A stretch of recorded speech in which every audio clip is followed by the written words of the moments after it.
দেশি মুরগির গিলা দিয়ে মুগ ডাল রান্না করব আর করব ডাঁটা শাক ভাজি। তো এদিকে আমি পেঁয়াজ ভেজে আদা রসুন বাটা দিয়ে দিয়েছি। এখন আমি মশলা দিয়ে দিব। এইখানে আছে লবণ, মরিচের গুঁড়া, গরম মশলার গুঁড়া, হলুদের গুঁড়া, জিরার গুঁড়া।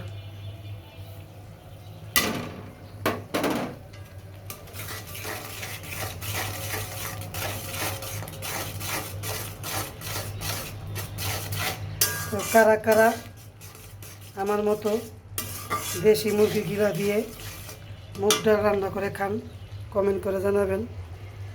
আমি সবসময় মুরগির গিলা কলিজা ভুনা করি, আবার মাঝে মাঝে মুগ ডাল দিয়ে রান্না করি, খেতে ভালো লাগে।